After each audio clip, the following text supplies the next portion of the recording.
this is going to be a separate review here because Wizards announced 2 commander decks for Dominaria, and they came up with Painbow, which is a multicolored matter spell. So we're going to look at the new cards in this deck, specifically the ones that I think will relate to playing in the Mizzet. So we'll start here.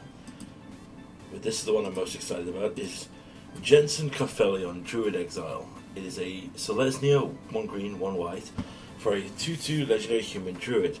Whenever you cast a multicolored spell, scry 1. If that spell is all colors, create a 4/4 white angel token with vigilance. Tap 5 into it and create Wooburg. Right. Hugely excited for this. As you know, I love cards that say cast a multicolored spell, get an effect. This obviously goes in multicolored payoff. I actually also think it could see play in my main Niv Mizzet deck, because literally anything that can add interact, like obviously it goes in the multicolored payoff deck and potentially Magecraft, but this ability as well, it doesn't quite go infinite because we have to pay 5 to make 5.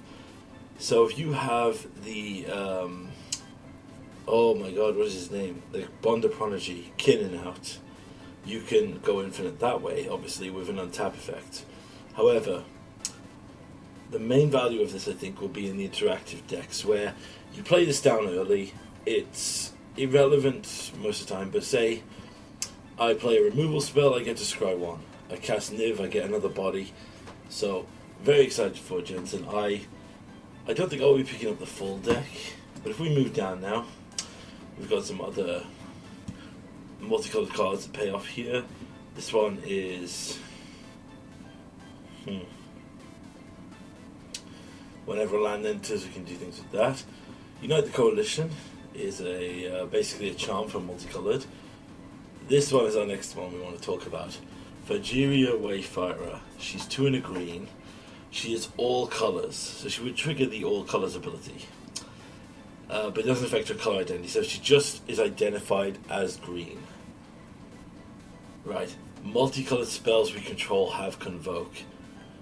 That's huge. I mean, in a token-based strategy where you have multicolored spells, like obviously Niv tokens, that's insane. Our Magecraft strategy, where we turn them out. Any deck with General Furious Roderick as well, he turns out red-white tokens, they aren't colorless artifacts. So you could really do some stupid stuff with the spell.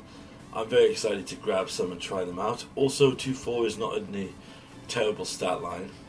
And because it gives multicolored creatures Convoke, so multicolored spells Convoke, we could tap out with her and having like a couple of creatures on the field and literally still cast a spell.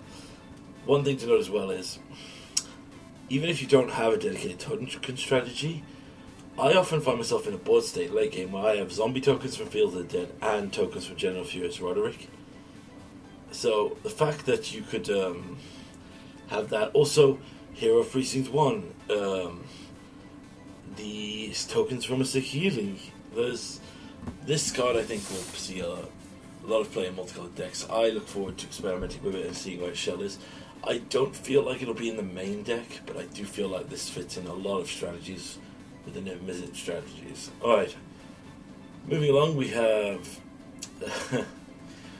a Wooburg board wipe that would kill everything. This is the last one I wanted to draw attention to. Mana Cannons. Whenever you cast a multicolored spell, Mana Cannons deals X damage to any target where X is the number of colors that spell is. So what it says is, for example, if this is down, you cast a Mizzet, you can throw 5 damage anywhere. This is absurdly strong. Basically, this is going to add, as I said before, if we have a perfect scenario where we have, I said before, any effect that we can staple onto some of our cards makes them better. So, for example, say that we have General Furious Roderick Dowk. Our bounce spell now reads, return a permanent to opponent's hand, make a 4/4. This gives every multicolored spell we say 2 damage. So, because obviously we will be playing the guild colours, it turns our Niv into like a Terror of the Peaks, like shoot 5 damage or something. But 9 times out of 10 it'll be like, Culligan's command, return a creature, destroy an artifact, shock someone else. I think, obviously, it comes down in our estimations because it's not multicolored, so it's hard to come by, but it is free mana, which is the key value for a lot of our decks, for our transmutability from Perplex. So I do think this would be, it sits on the free mana curve of being with the Saheeli, the Widespread Thievery, and now this Mana Cannons. But, a critical mass of things you would want to tutor up is never a bad... Not a critical mass, sorry. A larger mass of things you want to tutor up is very good, I think. Primeval Swarm doesn't really do anything for us. Obsidian Obelisk, just want to highlight this. Enters the battlefield, tap 2 mana, taps for colourless, or you can tap it to cast any one spell that's multicolored. Good mana rock.